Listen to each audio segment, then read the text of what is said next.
ایک چیز ہوتی ہے جسے ہم کہتے ہیں ٹوم سٹون ٹیسٹ، قبر کے کتبے کا ٹیسٹ.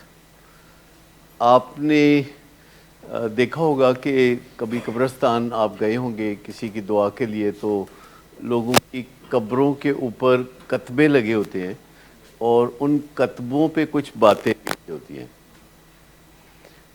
وہ باتیں کیا ہوتی ہیں؟ تو وہ ایکچولی ان کے پسماندگان نے لکھے ہوتے ہیں، لیکن وہ پسماندگان اپنے اس پیارے کو اچھی طرح جانتے ہیں کہ وہ اس کی زندگی کا مقصد کیا تھا. تو وہ کچھ ایسی بات لکھتے ہیں جو کہ وہ قبر میں جو بسنے والا انسان ہے اس کی زندگی کے مقصد کو ظاہر کرتی ہو. اکثر وہ بات لکھتے ہیں، ٹھیک ہے، وہ کوئی ایسی بات لکھتے ہیں. لیکن فرض کریں ہمیں پتہ کرنا ہے ہماری زندگی کا مقصد کیا ہے، تو اس کا ایک یہ آسان طریقہ ہے جسے ٹوم سٹون ٹیسٹ کہتے ہیں کہ ہم کس چیز کے لیے یاد کیا جانا چاہیں گے.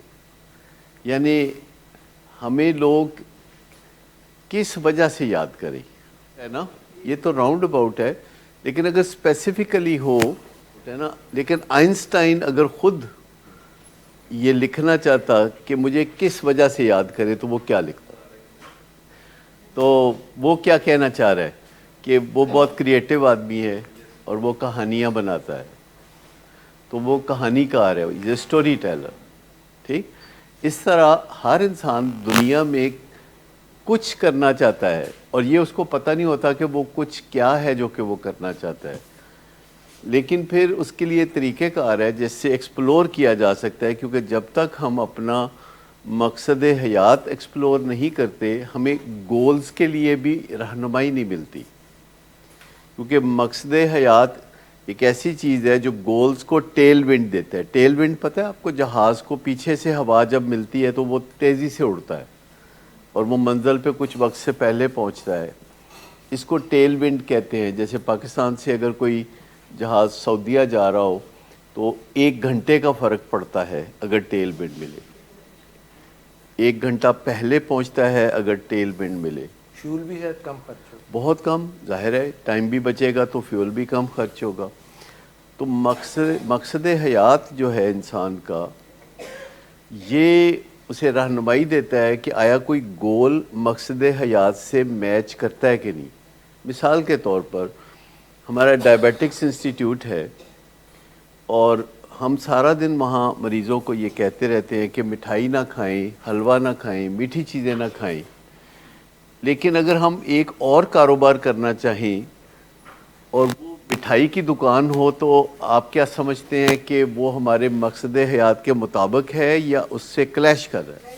سوال یہ پیدا ہوتا ہے کہ ایک ہی انسان 2 ایسے پروجیکٹس میں کیسے ہاتھ ڈال سکتا ہے جو ایک دوسرے کے خلاف ہے.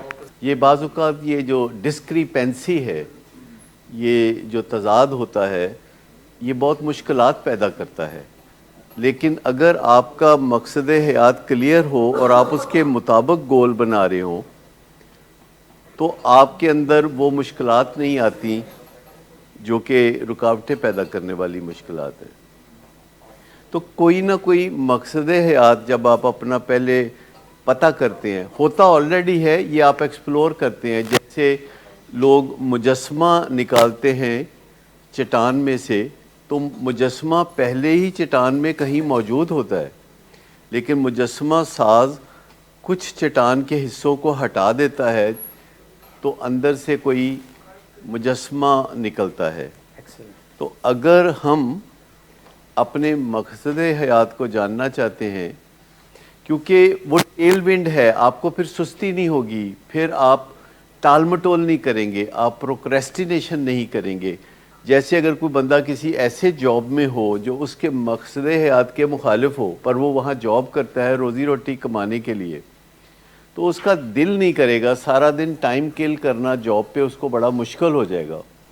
لیکن اگر کسی کا جاب اور اس کا مقصد حیات آپس میں سنکرونائز کرتے ہوں، سنرجائز کرتے ہوں، تو وہ کام کرے گا، ساتھ اس کا مزہ حاصل کرے گا، ساتھ اس کی آمدنی بھی حاصل کرے گا. اور بہت سارے لوگ ایسے خوش قسمت ہوتے ہیں کہ ان کا مقصد حیات اور ان کے گولز اور ان کی روزی روٹی آپس میں بہت انٹرمنگلڈ ہوتے ہیں، بہت، ہاں وہ چیز آپ کو کنٹینیوسلی اس میں انرجی دیتی رہتی ہے.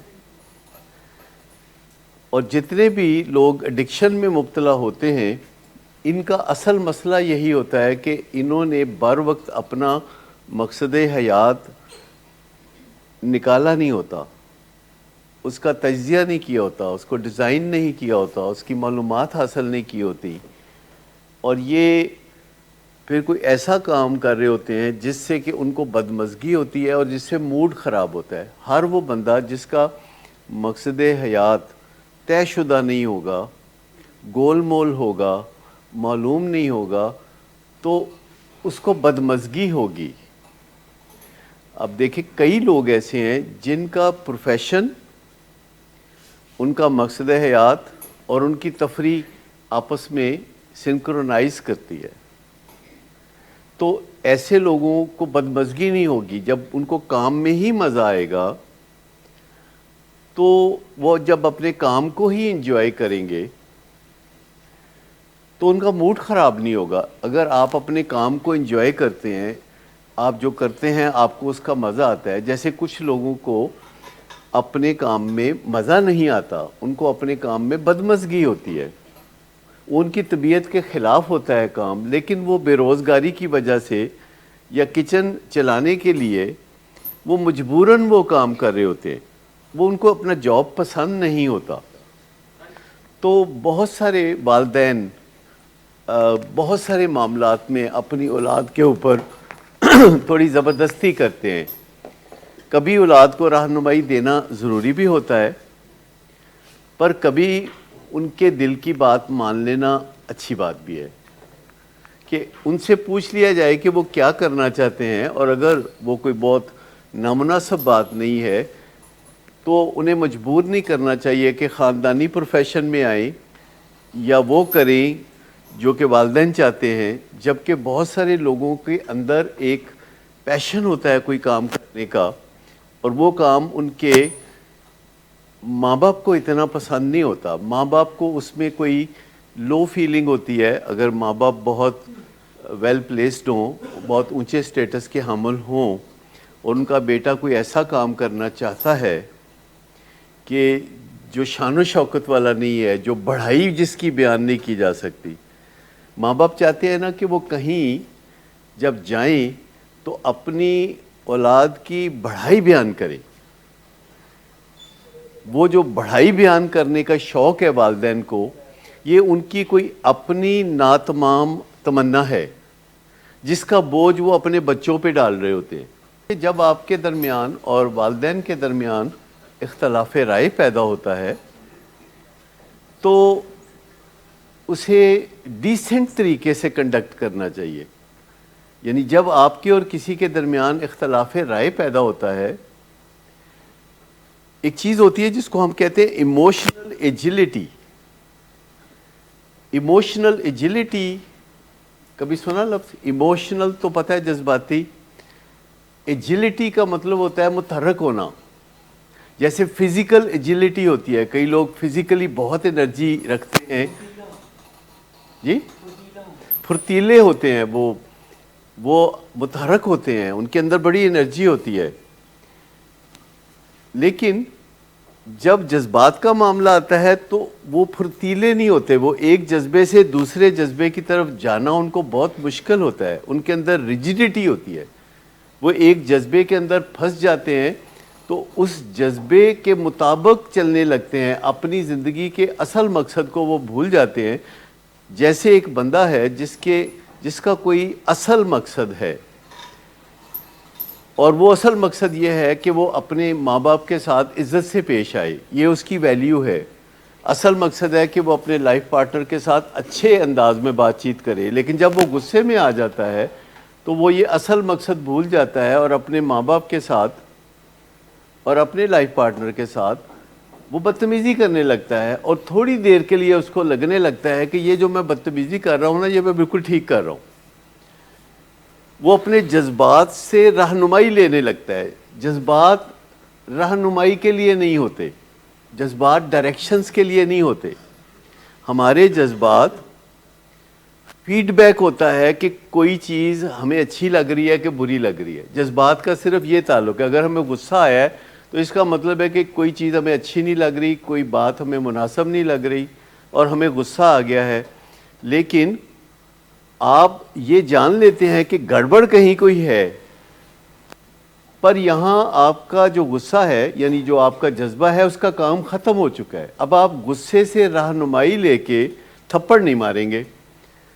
جو جذبات ہوتے ہیں یہ ڈائریکشنز کے لیے نہیں ہوتے, یہ انفارمیشن کے لیے ہوتے ہیں کہ آپ کی زندگی میں کچھ برا ہو گیا ہے تو غصہ آ گیا ہے, یا آپ کو بہت خوشی ہو رہی ہے تو آپ کو انفارمیشن ہے کہ کچھ اچھا ہو گیا ہے, یا امبیرسمنٹ ہوئی ہے تو آپ کو لگ رہا ہے کہ کوئی نامناسب میرے ساتھ چیز ہو گئی ہے. ایموشنل ایجیلٹی, کہ آپ ایک جذبے کا مقصد جب پورا ہو جاتا ہے, جب آپ کو غصہ آ گیا, آپ کو پتہ چل گیا کہ کوئی نامناسب چیز ہوئی ہے جو مجھے اچھی نہیں لگ رہی, تو اب اس کا کام ختم ہو چکا ہے.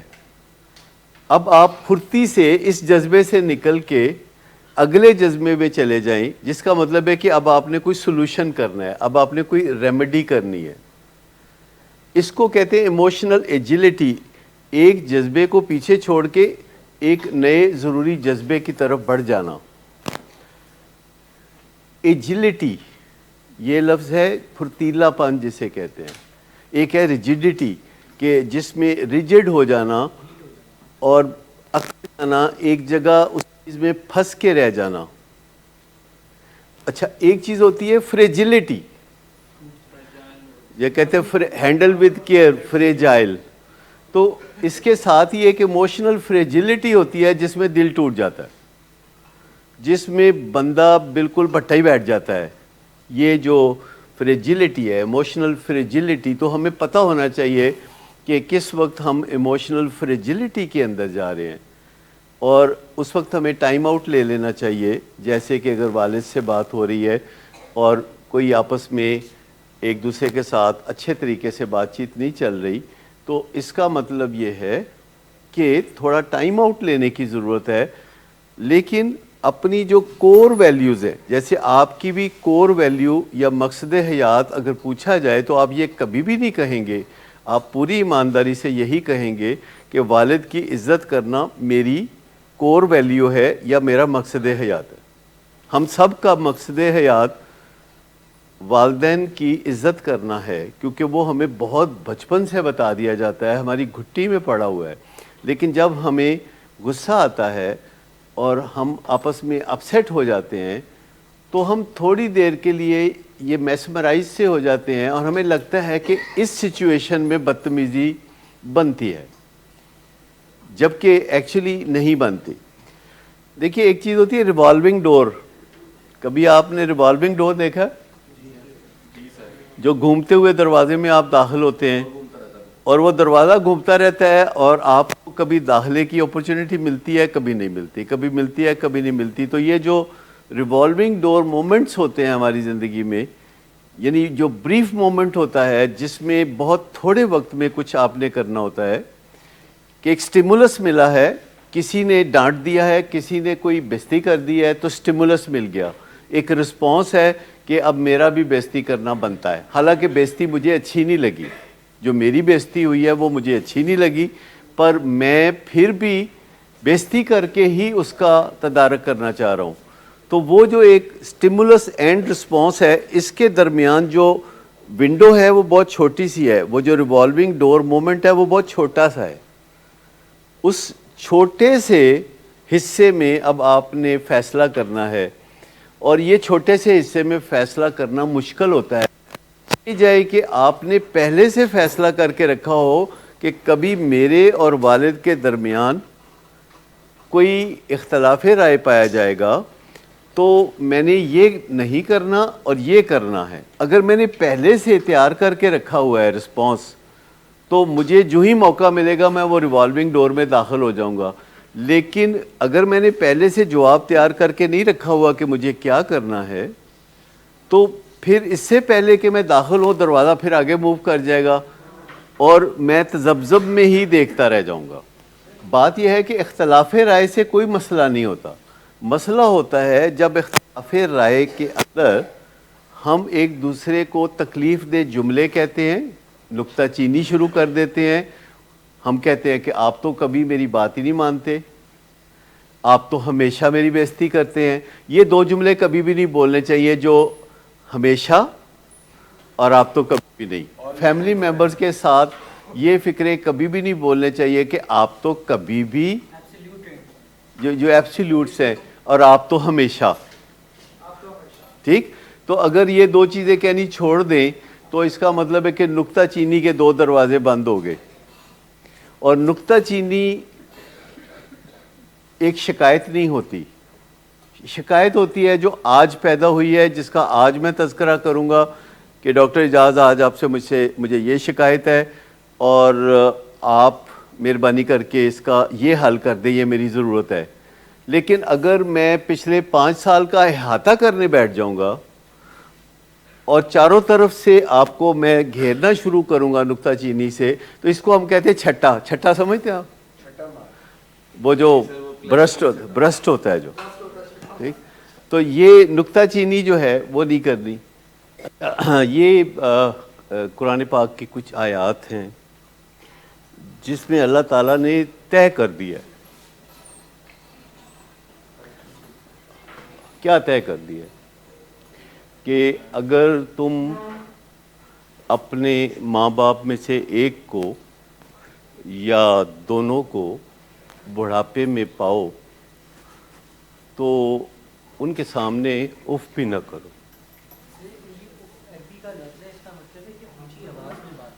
ہاں, اونچی آواز میں بات نہ کرو اور ان کے سامنے جھکے رہو, اور اللہ سے دعا مانگو کہ اللہ بھی ان پہ رحم کرے. اچھا, اس میں کہیں یہ نہیں ہے کہ آپ اختلاف نہیں کر سکتے, کہ یہ کوئی احسان نہیں ہوگا, یہ انہوں نے آپ پہ کیا تھا جب آپ بالکل کسی قابل نہیں تھے, تو انہوں نے احسان کیا تھا. اچھا, اب آپ دیکھیں کہ اس میں اختلاف آپ کر سکتے ہیں, اونچی آواز میں بات نہیں کر سکتے, لیکن ایک حد کے اندر رہتے ہوئے کر سکتے ہیں. آپ نہ کر سکتے ہیں اور نظریں جھکا سکتے ہیں, اور آپ ٹائم آؤٹ لے سکتے ہیں, آپ انہیں سوچنے کا موقع دے سکتے ہیں, خود سوچنے کا موقع لے سکتے ہیں, لیکن آپ ان کے ساتھ دو بدو نہیں ہو سکتے, آپ ان کے ساتھ ہاتھا پائی نہیں کر سکتے. آپ شکایت کر سکتے ہیں, آپ نکتہ چینی نہیں کر سکتے, آپ ان کی کل کائنات کو نہیں گرا سکتے, آپ توہین نہیں کر سکتے ان کی, اور آپ اپنا نقطہ نظر بیان کر سکتے ہیں جتنی دفعہ چاہیں, اور اگر وہ کوئی غلط بات کر رہے ہیں تو آپ نظریں جھکا کے انکار کر سکتے ہیں. لیکن میں آپ کو بتاؤں کہ اس میں یہ گنجائش نہیں بنتی کہ ہماری یہ جو کور ویلیو ہے جو کہ اللہ نے طے کر دی ہے, اس سے اگر رد گردانی کریں گے تو ہم چین نہیں پا سکیں گے, کیونکہ یہ ہماری اپنی کور ویلیو ہے. ہم نے بچپن میں ہی بہت چھوٹی عمر میں یہ سیکھ لیا تھا کہ والدین کے ساتھ کیا نہیں کرنا اور کیا کرنا ہے, اور پھر جب اس کی وائلیشن ہم کریں گے تو ہم چین سے نہیں رہیں گے. بات صرف ہماری ہے, بات والدین کی بھی نہیں ہے. لیکن اس کے مقابلے میں آپ دیکھیں کہ مغرب کی جو کور ویلیوز ہیں وہ ڈیفرنٹ ہیں. وہ ان کی کور ویلیوز ہیں کہ اگر آپ بڑی عمر کو پہنچ گئے ہیں تو آپ والدین کو چھوڑ کے جا سکتے ہیں, 18 سال کے ہو گئے ہیں تو آپ جا سکتے ہیں. اگر آپ بڑھاپے میں والدین کو پاتے ہیں اور آپ انہیں برداشت نہیں کر سکتے, آپ انہیں اولڈ ہوم میں داخل کرا دیں. یہ ان کی کور ویلیوز ہیں, اور ان کو اس پہ کوئی برا بھی محسوس نہیں ہوتا, اس لیے ان کا نظام چلتا ہے. ہماری کور ویلیو چونکہ کچھ اور ہے, اس لیے جب ہم اس کو وائلیٹ کرتے ہیں تو ہم خود ہی تنگ ہو جاتے ہیں, ہمیں بدمزگی کا سامنا ہوتا ہے, اور اس بدمزگی کو ٹھیک کرنے کے لیے کوئی نہ کوئی ایڈکٹیو بیہیویئر پھر ہمیں چاہیے جو ہماری توجہ ہٹا کے رکھے ہماری کوتاہیوں سے. یہ جو اڈکٹیو بیہیویئر ہوتے ہیں، جو ویڈیو گیمز ہوتی ہیں، یہ ہماری بدمزگی کو غلاف میں لپیٹ دیتے ہیں. جو ورکوہلزم ہوتا ہے، یا جو فوڈ ایڈکشن ہے، یا جو الکوہلزم ہے، یا کوئی بھی جو ڈرگ ہے، یا کوئی بھی جو ایکٹیویٹی ہے، جب ہم اس میں مگن ہو جاتے ہیں تو وقتی طور پر ہمارے اندر کا جو درد ہے وہ ہم سے ہی چھپ جاتا ہے، لیکن وہ جاتا کہیں نہیں ہے، وہ اندر ہی اس کو سپریس کر دیتے ہیں، پریس کر دیتے ہیں اور دباؤ بڑھاتے چلے جاتے ہیں، حتیٰ کہ وہ لاوے کی طرح پھٹتا ہے. تو جو ایڈکشن ہے بیسیکلی اس میں ریکوری کا لفظ استعمال کیا جاتا ہے. ریکوری کا مطلب یہ ہے کہ یو ول بیکم بیٹر.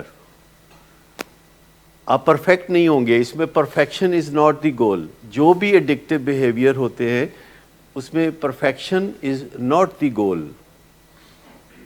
اس میں جو گول ہے وہ کل سے آج تھوڑا بہتر ہونا ہے، اور اس پہ تکیہ کرنا ہے، اور اس پہ قناعت کرنی ہے کہ میں کل سے آج تھوڑا بہتر ہوں تو اس پہ مجھے قناعت کرنی ہے. اس سے اطمینان جنم لیتا ہے اور بدمزگی کا کلا کما ہوتا ہے. جب ہمارا ایم یہ ہوتا ہے کہ مجھے صرف کل سے تھوڑا بہتر ہونا ہے، مجھے کوئی لمبی بہت لیپ نہیں یا چھلانگ نہیں لگانی، مجھے کل سے تھوڑا بہتر ہونا ہے. اور یہ ایک چھوٹا سا گول ہے جو کہ تقریباً زیادہ تر لوگ اچیو کر سکتے ہیں کہ کل سے تھوڑا بہتر ہو جانا ہے. لیکن اگر ہمارے ذہن میں ہو کہ ہم نے پرفیکٹ ہو جانا ہے تو بہت ساری چیزیں ایسی ہوتی ہیں جس میں پرفیکٹ ہوا جا سکتا ہے، بہت ساری چیزوں میں پرفیکٹ ہوا نہیں جا سکتا. مثال کے طور پر اگر کوئی بڑھاپے کی طرف بڑھ رہا ہے تو وہ کچھ بہتر ہو سکتا ہے کل سے، لیکن وہ پرفیکٹ نہیں ہو سکتا کیونکہ کچھ چیزیں ہوتی ہی ڈاؤن ہل ہیں. اسی طرح اڈکٹیو بیہیویئر ہیں، اسی طرح جن میاں بیوی کی آپس میں ناراضگی رہتی ہے وہ پرفیکٹ میاں بیوی بننے کے چکر میں پڑیں گے تو کچھ حاصل نہیں ہوگا. وہ کل سے تھوڑا بہتر ہو سکتے ہیں، یعنی وہ سوچ سکتے ہیں کہ ہم نکتہ چینی نہیں کریں گے، ہم شکایت کریں گے. وہ کہہ سکتے ہیں کہ ہم توہین نہیں کریں گے، ہم نقطہ نظر بیان کریں گے اپنا. ہم اپنے آپ کو کسی برتری کی جگہ پہ رکھ کے بات نہیں کریں گے، ہم برابری کی سطح پہ رکھ کے بات کریں گے. ہم دفاع کریں گے پر دفاعیت میں نہیں پھنسیں گے، کیونکہ دفاعیت کا کوئی حل نہیں ہے. آپ کو پتہ ہے کہ ہم دفاعیت میں کیوں پھنستے ہیں اور دفاع کیا ہوتا ہے؟ دفاع کیا ہے اور دفاعیت کیا ہے؟ کچھ لگتا ہے آپ کو؟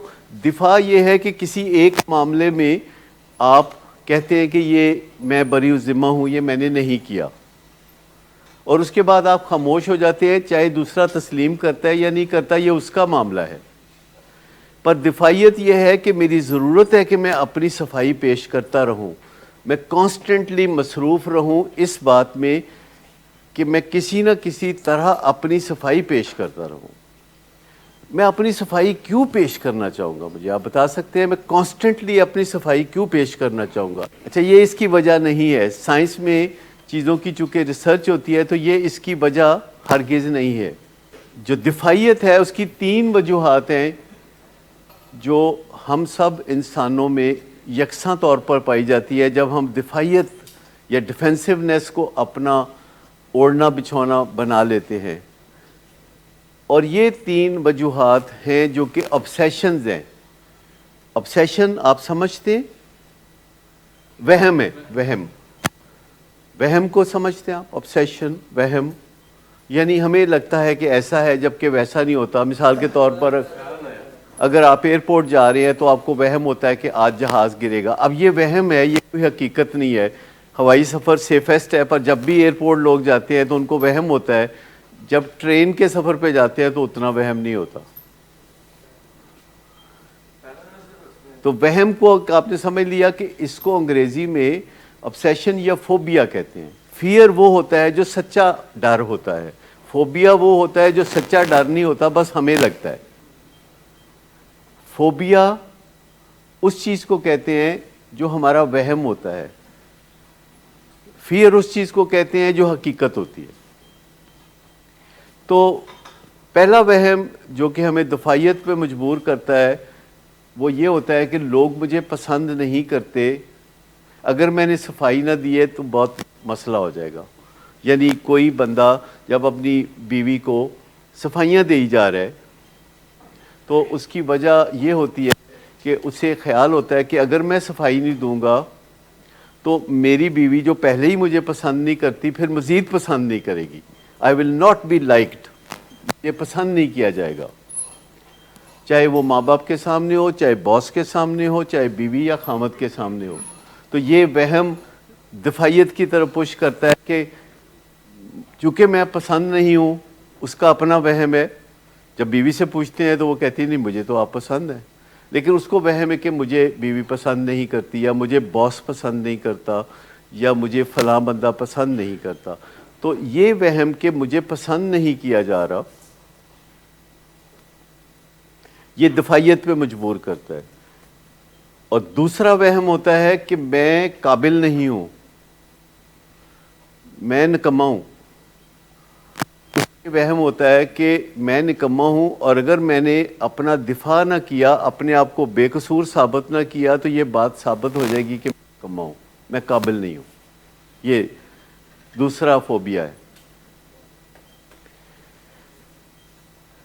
پہلا کیا ہے کہ مجھے پسند نہیں کیا جائے گا، دوسرا ہے کہ مجھے قابل نہیں سمجھا جائے گا، تیسرا یہ ہے کہ مجھے اہم نہیں سمجھا جائے گا.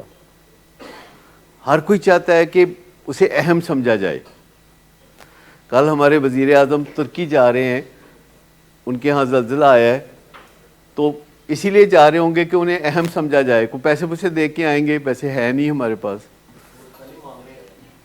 جا کے یہی کہیں گے نا بھی آپ کے صدمے میں ہم شریک ہیں، پیسے تو ہمارے پاس ہے نہیں، بس آپ کا غم بٹائیں. لیکن اپنی اہمیت تو ہو جائے گی نا، جب جاتے ہیں تو اہمیت تو ہو جائے گی. تو اپنے آپ کو اہم ثابت کرنا، اپنے آپ کو قابل ثابت کرنا، اور اپنے آپ کو پسندیدہ بنانے کی کوشش کرنا، اور یہ تین وہم ہیں جو انسان کو صفائیوں پہ مجبور کرتے ہیں، ڈیفینسونیس پہ. اور چوتھی چیز ہے روٹھ جانا، چپ کر جانا، منہ موڑ لینا، اس وجہ سے کہ کوئی ڈیمیج نہ ہو جائے، کوئی ہاتھا پائی نہ ہو جائے. چپ کر جاؤ، ایک چپ اور 100 سکھ. لیکن یہ کاؤنٹر پروڈکٹیو ہے، کیونکہ جب کوئی سٹون والنگ کرتا ہے یا پتھر کا ہو جاتا ہے تو اس کا بظاہر اس کی ذات کے باہر تو کچھ امن نظر آتا ہے، پر اس کے اندر بہت بدامنی ہو جاتی ہے، اس کے اندر بہت زیادہ بدامنی ہو جاتی ہے. اس کے دل کی دھڑکن عام طور پر 125 سے 130 رہنے لگتی ہے، اور بار بار اس کے جسم میں ایڈرینلین خارج ہوتی ہے جو کہ اس کو فائٹ اور فلائٹ اور فریز کے لیے تیار کرتی ہے. فائٹ اور فلائٹ اور فریز، یہ جو بدامنی ہے اندر کی، یہ اس کو بہت ڈسٹرب کرتی ہے. اور ایسے حالات میں آئی کیو 25% کم ہو جاتا ہے، اور جو 5 سینسز ہیں ان کی کیپیسٹی 20% کم ہو جاتی ہے. بچوں کو اکثر یہ بات بہت بری لگتی ہے، والدین سوچنے کے لیے وقت لیتے ہیں. پتہ ہوتا ہے کہ سوچنے کے لیے جو وقت لیا گیا ہے اس کا مطلب یہ ہے کہ جواب ہاں میں نہیں ہے. حالانکہ ہو سکتا ہے جواب ہاں میں، لیکن بندہ کہتا ہے کہ ہاتھ کا ایک کبوتر مجھے چاہیے، جھاڑیوں کے 2 کبوتر مجھے نہیں چاہیے. لیکن اتنی بات تو آپ سمجھ گئے ہیں نا کہ اختلاف تو کیا جا سکتا ہے، لیکن مرتبے میں اگر وہ آپ سے زیادہ ہیں تو اس کا آپ کو خیال کرنا پڑے گا. اور ان کا جو آپ کے اوپر احسان ہے آپ کے مشکل دنوں میں آپ کا ساتھ دینے کے حوالے سے، وہ بھی آپ نے اتارنا ہے. آپ کے مشکل دنوں میں یہ بھی مشکل دن ہے، اور پہلے بھی کچھ مشکل دن تھے جس میں آپ کا ساتھ انہوں نے دیا. ہمیشہ ہی دیتے ہیں، مشکل دنوں میں جب ساتھ دیتے ہیں تو اس کا ایک بدلہ چکانے کا موقع زندگی میں آپ کو کبھی مل جائے، یہ آپ کی ایک بہت خوش نصیبی کی بات ہوگی. کیونکہ عموماً والدین احسان کر کے چلے جاتے اور اولاد کو موقع نہیں ملتا ان کے احسان کا بدلہ چکانے کا. یہ اکثر نہیں ملتا، اور ہمیں اس موقع کی تلاش میں رہنا چاہیے اور اس کو پوسٹ پون نہیں کرنا چاہیے، اور جو ہی موقع ملے احسان کا بدلہ اسی وقت چکا دینا چاہیے، پہلی فرصت میں، اور ان موقعوں کو پہچان لینا چاہیے جن موقعوں کے ذریعے آپ والدین کا بدلہ چکا سکتے ہیں۔ اور وہ موقع کیا ہیں؟ جب آپ ٹین ایج میں ہوتے ہیں تو ان کا اطمینان دیکھ لیں، اگر وہ کہتے ہیں کوئی جائز بات تو آپ مان لیں، آپ اس کے لیے لیم ایکسکیوزز نہ بنائیں۔ عموماً والدین کہتے ہیں جلدی سو جاؤ، صبح جلدی اٹھو، یہ ایک جائز ڈیمانڈ ہے، والدین کا کام ہے رہنمائی دینا، والدین کا کام ہے آپ کی تربیت کرنا، یہ ان کی چوائس نہیں ہے، یہ ان کا فرض ہے۔ جبکہ میاں بیوی کے رشتے میں بالکل فرض نہیں ہے اصلاح کرنا ایک دوسرے کی۔ میاں بیوی کا رشتہ ایک دوسرے کی اصلاح کا رشتہ نہیں ہے، میاں بیوی کا رشتہ ایک دوسرے کو انجوائے کرنے کا رشتہ ہے، یہ ایک رومانوی رشتہ ہے، یہ قربت کے لمحات کا رشتہ ہے، یہ بنی نوع انسان کو آگے بڑھانے کا رشتہ ہے، یہ اصلاح کا رشتہ نہیں ہے۔ لیکن ماں باپ کا رشتہ اولاد کے ساتھ اصلاح کا رشتہ ہے، تو اس رشتے کو پہچان لیں۔ جیسے اسکول میں ٹیچر کا اصلاح کا رشتہ ہے، جہاں بھی جیسے آپ ریہیبلیٹیشن میں آتے ہیں تو ہمارا اصلاح کا رشتہ ہے۔ ہم راہ چلتے ہوئے لوگوں کو پکڑ پکڑ کے نہیں کہتے کہ بھئی سگریٹ نہ پیا کرو یا ایسی کو بات نہ کیا کرو۔ لوگ جو بھی اپنی زندگی جیسے گزارنا چاہتے ہیں گزار رہے ہوتے ہیں، ان کے ساتھ ہمارا اصلاح کا رشتہ نہیں ہے، تو ہم اس سے گریز کرتے ہیں۔ ہاں اگر کوئی پوچھ لے تو اس کو بتا دیتے ہیں۔ پھر بہت ساری ویڈیوز ہیں، 7,000 ویڈیوز ہیں، لوگ از خود دیکھتے ہیں اور اس اصلاح کو اگر قبول کرتے ہیں تو پھر ہمارے ساتھ ایک رشتہ بنا لیتے ہیں۔ بہت لوگ ہیں ایسے کہ جن کے ساتھ ہمارا کوئی رشتہ نہیں، انہوں نے ویڈیوز دیکھی، کہیں نظر ہے، تو وہ جو اپنے طور پر اصلاح کا رشتہ بنا لیتے ہیں، کبھی کبھی ان باکس میں، کبھی فیس بک پہ، کبھی کسی جگہ کوئی رائے پوچھ لیتے ہیں تو ان کو اس رائے کا جواب دے دیتے ہیں، لیکن آپ کے ساتھ ہمارا باقاعدہ معاہدے کے تحت اصلاح کا رشتہ ہے، اور اس سے ہم اگر کوتاہی کریں تو ہمیں اپنا آپ اچھا نہیں لگے گا۔ اسی طرح والدین کا آپ کے ساتھ اصلاح کا رشتہ ہے، یہ ان کی چوائس نہیں ہے کہ وہ کریں کہ نہ کریں۔ وہ اصلاح کا رشتہ آپ کے ساتھ شروع ہوتا ہے، کبھی ختم نہیں ہوتا۔ وہ جو ہم کہتے ہیں میں اب 18 سال کا ہو گیا ہوں، میں اب 21 سال کا ہو گیا ہوں، میں کچھ نہ کچھ بتاتے رہتے ہیں۔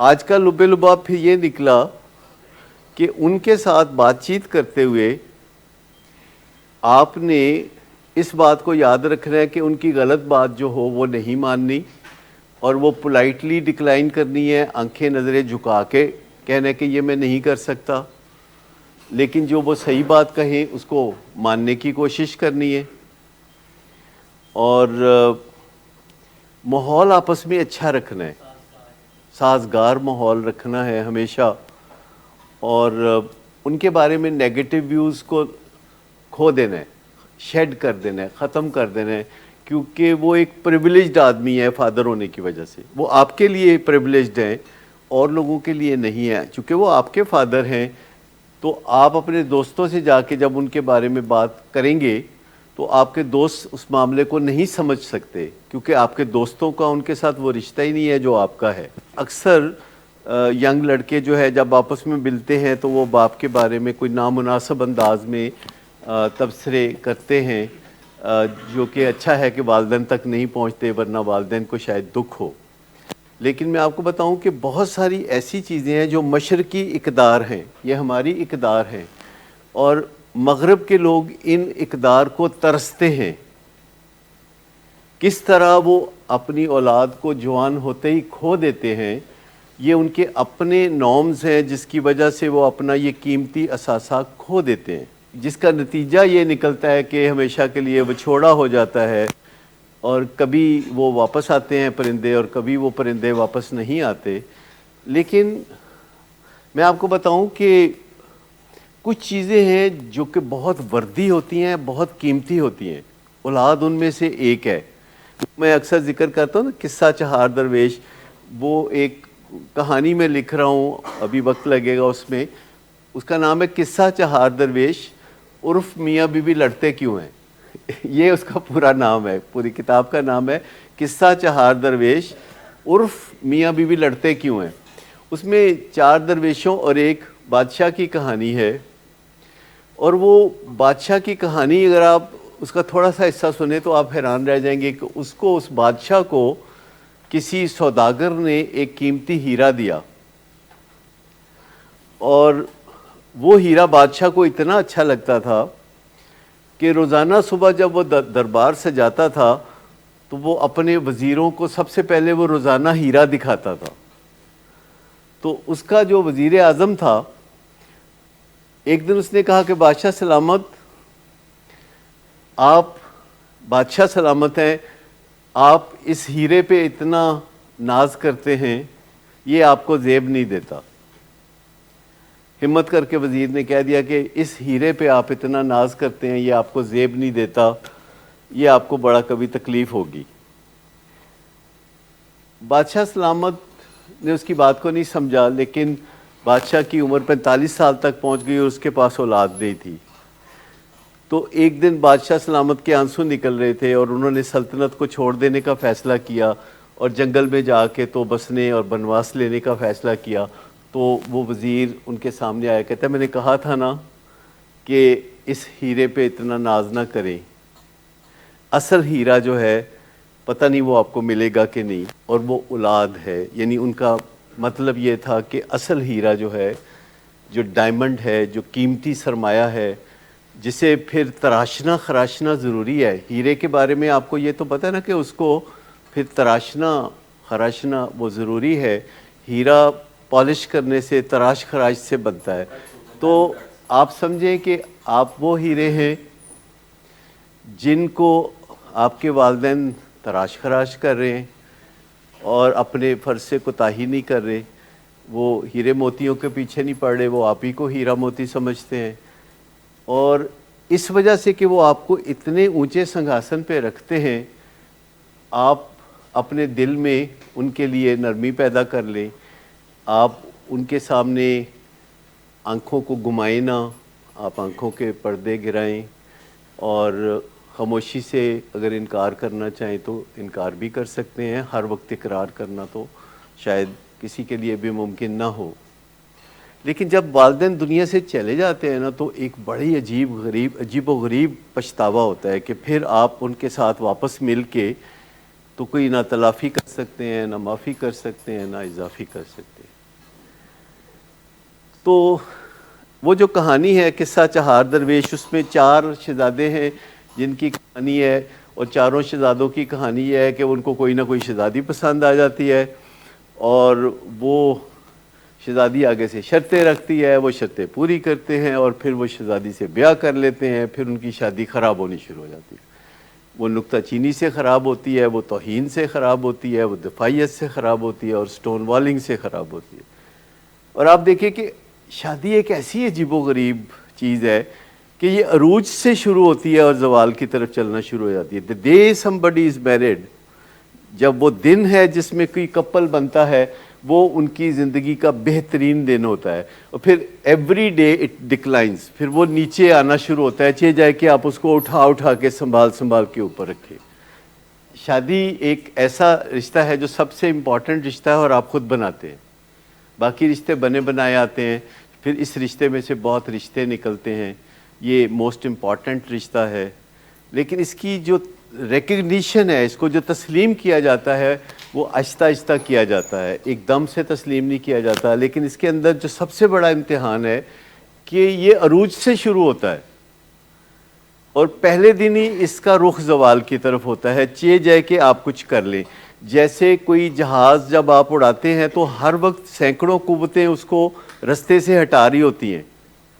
ایک جہاز کا رخ ہے پاکستان سے امریکہ کی طرف، ہر لمحے سینکڑوں قوتیں ہیں جو اس کو آف کورس کرنا چاہتی ہیں، اس کو رستے سے ہٹانا چاہتی ہیں، اور پھر ایک پائلٹ اور کو پائلٹ ہوتے ہیں جو کہ اس کو واپس رستے پہ لا رہے ہوتے ہیں۔ اب آٹومیٹک طریقے بھی آ گئے ہیں، لیکن ہمیشہ سے پائلٹ اور کو پائلٹ ایسا کرتا تھا۔ تو مجھے یہ بتائیے کہ جب کسی کی شادی ہوتی ہے اور کوئی کپل بنتا ہے اور وہ ایک شادی شدہ زندگی کا آغاز کرتے ہیں اور وہ پائلٹ اور کو پائلٹ کی طرح یہ نہیں جانتے کہ جہاز کو آن کورس کیسے رکھنا ہے، شادی کو بہتر سے بہتر کیسے بنانا ہے، تو ultimately every marriage is doomed. یعنی ہر میرج جو ہے، ہر شادی جو ہے وہ تباہی کی طرف رواں دواں ہے. چاہے جائے کہ آپ پہلے سے ٹرینڈ ہوں اور اس کو تباہی پہ جانے سے لمحہ بلمحہ بچاتے رہیں، آپ اسے آف کورس ہونے سے، رستے سے ہٹنے سے بچاتے رہیں. یہ ہے وہ کہانی جو میں لکھ رہا ہوں، اور ہوپ فلی میری کوشش ہوتی ہے کہ ایسی کہانیاں لکھوں جو مختصر ہوں اور جو آسانی سے سمجھ میں آنے والی ہوں، جن کے اوپر آج آپ عمل کریں تو کل صبح آپ کو کوئی نہ کوئی نتیجہ ملے. جیسے انمول ماں یا انمول باپ، اگر آپ اس کا کوئی بھی حصہ پکڑ لیں، کوئی بھی صفحہ کھول لیں، رینڈملی کھول لیں، وہاں کوئی ایکشن ہوگا. اس کی ترتیب ایسی ہے کہ ہر صفحے پہ کوئی ایکشن ہے جو آج آپ لے سکتے ہیں، اور اس ایکشن کا جو نتیجہ ہے کل صبح تک نکل آئے گا اگر آپ دیکھیں تو. اسی طرح یہ جو قصہ چہار درویش ہے، تو اس پہ میرا جو فوکس ہے وہ یہ ہے کہ کوئی واضح و نصیحت نہ ہو، پر کوئی چیز ہو جو کہ کوئی آج کر سکے اور کل صبح اس کو پتہ چلے کہ یہ جو میں نے کل کیا تھا یہ اس کا مجھے بینیفٹ مل گیا ہے. کیونکہ ہم لوگ انتظار کرنے میں ذرا مشکل محسوس کرتے ہیں. تو جو کچھ بھی سیکھا ہے بہت عرصے تک، کوتاہیاں کر کے، غلطیاں کر کے، اس کے خمیازے جھیل کے، اور وہ سچے دل سے جب لکھا جاتا ہے تو پھر اچھا فیڈ بیک آتا ہے. اور پھر رہنمائی ہر وقت آج کل جیسی رہنمائی میسر ہے زندگی میں، ایسی تو پہلے کبھی بھی نہیں تھی. یہ جو ابھی آپ کو قرآن پاک کی کچھ آیات کی تلاوت دکھائی تھی، تو صبح ہی صبح میں یہ دیکھ رہا تھا فیس بک پہ، تو مجھے لگا کہ جیسے کوئی ڈیوائن ہیلپ ہوتی ہے کہ آپ کو رہنمائی ملتی ہے کہ اچھا دیکھو ادھر دیکھو یہ کیا ہے، اور پھر اس کا اثر ہوتا ہے کیونکہ وہ ڈیوائن ہے. آپ کو زیادہ اس پہ غور و غوص کرنے کی ضرورت نہیں ہے. It straight goes to your heart. تو جو چیزیں فوری کے فوری کرنے سے فوری کے فوری فائدہ ہو، امکان ہے کہ وہ آپ کی عادت بن جائیں گے. پر آپ کا مسئلہ ایک ہے بدمزگی سے بچنا، اور اس مسئلے کو حل کرنا ہم نے مل جل کے ہے کہ آپ کی زندگی میں بدمزگی نہ رہے، مزہ آ جائے. ریہیبلیٹیشن اس کو کہتے ہیں کہ آپ کی زندگی میں سے بدمزگی نکل جائے اور مزہ آ جائے. جیسے آپ نے کہا کہ یہ ہے آپ کا پیشن، یہ ہے وہ برننگ ڈیزائر، یہ ہے وہ جلتی ہوئی تمنا کہ آپ کوئی کام کرنا چاہتے ہیں اور آپ کو اس کا معاوضہ بھی ملتا ہے، پر دل کے اندر آپ جانتے ہیں کہ اگر مجھے معاوضہ نہ بھی ملے تو میں یہ کروں گا. یعنی میں جانتا ہوں ہمارے محلے میں ایک لڑکا ہے جو گٹار بجاتا ہے. گٹار بجانا اس کا پیشن ہے، اور محلے میں کسی کے گھر بھی سالگرہ ہو تو وہ اس کو بلا لیتے، اور وہ سالگرہ بچے کی ہو کسی بڑے کی ہو تو وہ اس کو بلا لیتے ہیں کہ وہ اس کو بلاؤ. وہ اس کو بلا لیتے ہیں، وہ آ کے گٹار بجاتا ہے، اس کو کافی سارے پیسے لوگ دیتے ہیں. اور وہ کہہ رہا تھا یہ ایویں مجھے پیسے دیتے ہیں، میں تو مفت میں بجانے کے لیے تیار ہوں. میرے ساتھ اس کی کافی گپ شپ ہے. 18 سال کا ہوگا بمشکل، 17-18 سال کا. اس کی ماں باپ کے ساتھ بڑی لڑائی رہتی تھی، میرے گھر کے بالکل سامنے ان کے صحن میں میں روز دیکھتا تھا کہ وہ ماں باپ کے ساتھ ان کی بڑی لڑائیاں اس کی ہوتی تھی، اور ماں باپ بھی اس کو پتہ نہیں کیا کیا کہتے تھے، اور وہ بھی ماں باپ کو پتہ نہیں کیا کیا کہتا تھا. تو ایک دن میں اپنے گھر کے دروازے سے نکلا، وہ باہر آیا تو اس نے مجھے سلام کر دیا. بھائی یہی اس کی غلطی تھی، وہ اس نے سلام کر دیا تو پھر سلام دعا شروع ہو گئی. میں وہاں واک کرتا تھا، پھر وہ کچھ مجھ سے باتیں شروع ہو گیا، پھر وہ اپنی باتوں کی شیئرنگ شروع ہو گیا. تو کہتا ہے کہ آپ نے دیکھا ہے کہ میں کئی دن سے اپنے والدین سے لڑا نہیں ہوں. میں نے کہا ہاں میں نے غور کیا ہے، کیونکہ میں ٹیرس پہ بیٹھ کے صبح پڑھتا ہوں اس ٹائم پہ. تو میں نے کہا کہ میں سمجھا کہ سردی کی وجہ سے اندر بیٹھ کے لڑتے ہو. کہتے ہیں نہیں میں اب لڑتا ہی نہیں. تو میں نے کہا کیوں نہیں لڑتے تم؟ کہتا ہے مجھے لگتا ہے آپ کو برا لگتا ہے. تو میں نے کہا ہو ایم آئی، میں کون ہوں؟ تو آپ خود سوچ لیں کہ کسی وقت انسان کو کیسی چیز بتاتی. تو وہ مجھے بتانے لگا کہ میں گٹار بجاتا ہوں, میرے ماں باپ مجھے بہت برا کہتے تھے, کہتے تم گٹار کیوں بجاتے ہو, تم مراسی ہو, یہ ہو, تم وہ ہو. اور پھر محلے میں سے کسی نے مجھے بلایا اور اس نے کہا کہ ہمارے گھر میں سالگرہ ہے تو آ کے تھوڑا گٹار بجا دو. تو میں شریک ہو گیا اس میں, گٹار بجایا. جاتے ہوئے انہوں نے مجھے 100 روپیہ دے دیا. میں کہا یہ تو بڑی بات ہوگی, مجھے تو مزہ آ رہا تھا. تو زندگی میں جو بھی آپ کام کرتے ہیں وہ آپ چن کے کریں کہ جس میں آپ کو مزہ آئے, اور اس کا جو معاوضہ ہے وہ دیکھ کے آپ کو حیرت ہو کہ اچھا مجھے تو ویسے ہی مزہ آ رہا تھا, تو یہ تو مجھے اس سے کچھ مل بھی رہا ہے. تو خوش نصیبی ہے ایسا پروفیشن ہونا کہ جس میں آپ کو بہت مزہ آئے اور لوگ بے پناہ معاوضہ بھی آپ کو دیں, عزت بھی دیں, محبت بھی دیں. تو یہ مسئلہ حل ہو سکتا ہے, پر بشرطے کہ جب آپ والدین سے بات کریں تو آپ ایسے بات کریں کہ پتہ چلنا چاہیے کہ آپ اولاد ہیں اور وہ ماں باپ ہیں. پر آپ کہیں کہ ابو مان نہیں سکتا آپ کی بات, میرا پیشن کچھ اور ہے, میرا دل کہیں اور دھڑکتا ہے, آپ اسے کہیں اور لے جانا چاہتے ہیں, تو میرے لیے یہ مشکل ہے. لیکن جب آپ بہت محبت سے, جھکی ہوئی آنکھوں سے والدین سے بات کرتے ہیں اور اپنی تمنا کا اظہار کرتے ہیں, اپنی آرزو بتاتے ہیں, تو والدین مان جاتے ہیں, وہ آپ کو خوش دیکھنا چاہتے ہیں. لیکن جب پھر ہم ان کو آگے سے برے طریقے سے کوئی فکرے بولتے ہیں تو اس سے تھوڑا مسئلہ ہوتا ہے.